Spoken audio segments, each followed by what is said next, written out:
What's up, YouTube? Let's holler at each other right now. This is your girl Coco 929. I didn't even know what time it was, y'all. I was supposed to be in the bed at midnight.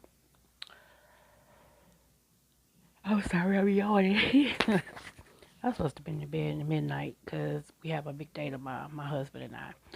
But I started watching these movies, and oh my goodness, time flies when you're watching a movie. My husband, the handsome guy that he is, he's at work. God blessed him to be able to do some overtime. So I told him, go get the money, go get the money. So, you know, he called me. He's like, babe, I'm working over. Go get the money, babes. I ain't mad. I can hold it down here. So, so I was sitting here and I was just going through and just thinking about some things. In the old Arsenio Hall voices, things that make you go, hmm. So earlier today, I talked about your yoni and how to make the yoni taste better and everything. So it is very important to watch what we put in our yoo-hoo, in our yonis. Um, there's different levels of sex that people are into, and I get it, but a lot of times you set yourself up for all type of infections and things like that. Now, even though we're worried about the virus, there's still no cure for syphilis as well. You understand? Um, so that's something we have to be careful about as well. Women, I wish in this day and age, that single women learn how to take a pack with them. Whenever you have a gentleman caller over, if you're gonna indulge before you're married or whatever, take it in your own hands. Stop waiting on the man to present a condom. You know, in this day and age, we're in 2020 now. It's time for women to take their health in their own hand, their sexual health as well as their other health in their own hand. You keep some condoms. You pack your bag, with the things in it that you're going to need. If you're going to spend the night over his house, then you make sure you have what is called affectionately a whole bag. You take your toothbrush, a travel size toothpaste, your own soap, washcloth, and change of underwear. Okay? You don't need no big bag for that. So, just make sure. Also, make sure that after you all do the do to cut down on UTIs, that you force yourself to go to the restroom. And I know some of y'all sitting back like, this ain't new. Why are you talking about this? What some people don't know. So if you know, then hey, you're ahead of the curve. Yay for you. You get a gold star and an A. How about that? So, but I mean, it's very important for us to take care of our vagina. Now, I'm someone who can't use a razor because I get razor bumps. So, I have been looking for organic things to take the hair off down there and go from there. And just because at this time I'm in transition, meaning that I'm going from one size to another, and it's happening rapidly. So I'm having to make sure that I'm cleaner than normal because your chemistry changes, you sweat more, things like that. And like I said, I'm a plus size woman. I always take extra care in my body, period, but especially that spot right there. Okay, because hey, you only got one. Take care of it. So I did find something today. It's called Veet, Veet, and it's for sensitive skin. So a lot of times, women, you don't have to shave your underarms or your vagina. You can actually get hair removal. If you have sensitive skin, you can do that. Um, some people just don't know these options. Also, I want to touch on douching. Now, growing up, it was people was told to douche. Okay, so Summer's Eve became this big old thing, and everybody would go grab bottles, and we would do this and do this and do this. But as time goes on, you find out that a lot of times some of the things we were taught at that time was good for that time, but as time goes on, it doesn't still hold up to par now. Okay, so I am personally against douching. Medically, it's not good because it actually forces whatever's there up further into your cavity, which again can help set up worse bacteria than you already have, infection or whatever. Okay. Now, if you're gonna douche, please don't go get the lily of the valley scented crap, to douche. You want vinegar and water. Okay. Uh, I mean, I don't know if y'all have heard, but apple cider vinegar does amazing.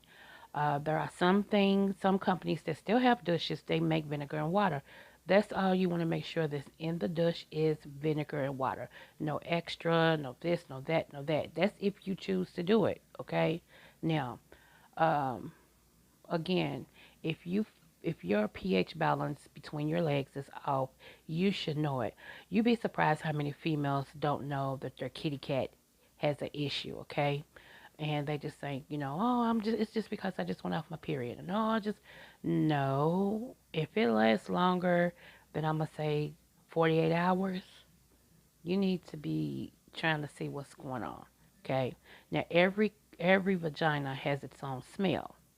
Okay. I didn't say it had to be fishy or stinky, but every vagina has its own smell. You need to know what yours smell like on a regular, so that way when something's wrong and you smell a little something, you can kind of watch out for that. You know. Also, again, I would make sure, like, the older you get, you learn more. And I remember I was in my 30s and my auntie used to carry around these baby wipes with her. And every time she went to the bathroom, I'm like, what's she doing with baby wipes? So now I understand when the older you get, it's really behooves you to focus on that area to keep that area as clean and as dry as possible. Now, a lot of women, when they sit down in a chair, and they get up, there's a wet spot in the chair, and that comes from sweat, believe it or not.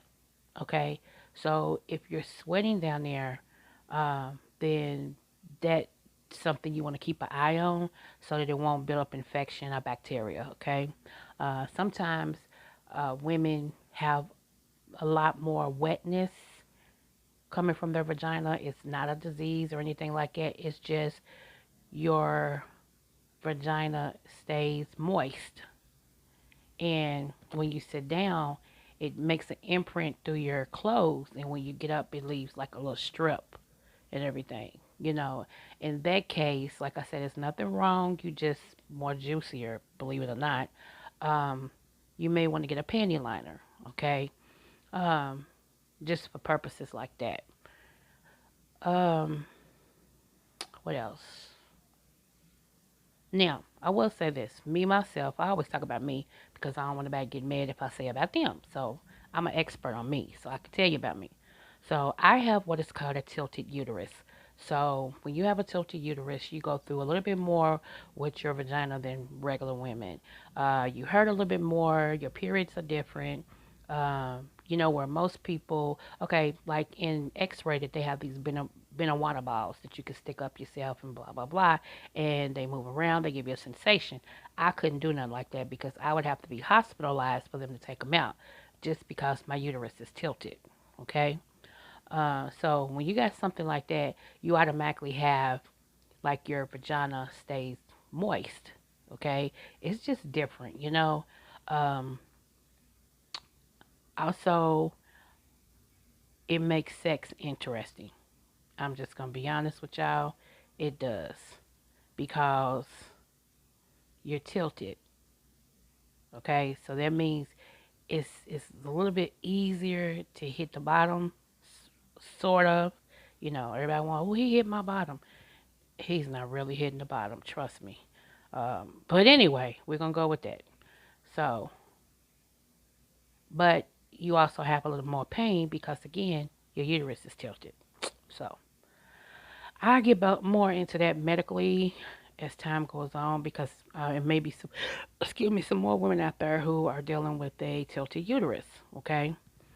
So, but I just wanted to come back on here and clarify some things. Oh, I forgot.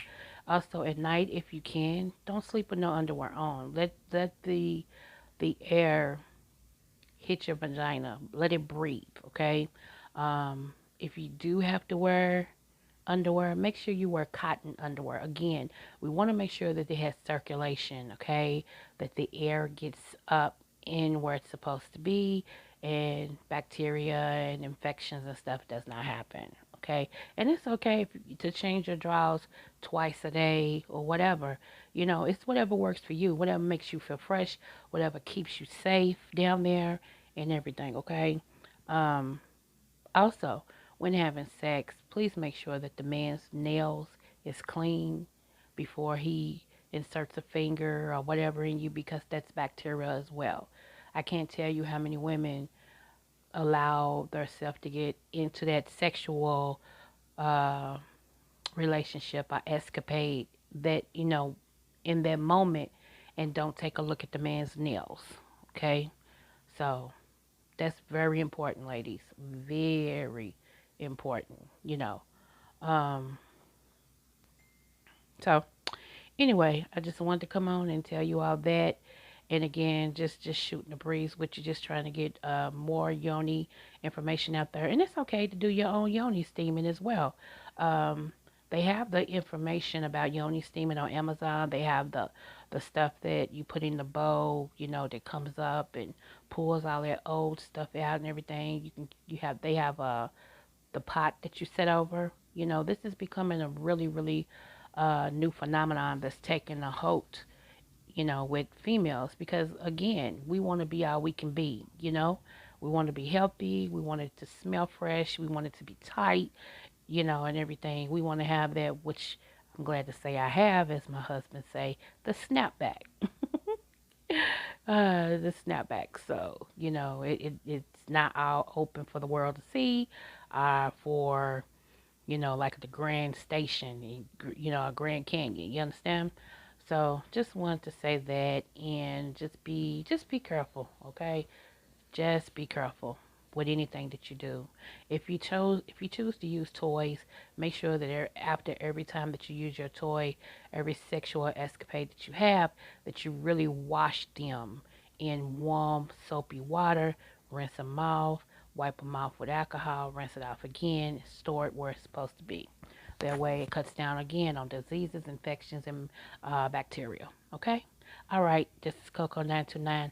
I'm out. Smooches.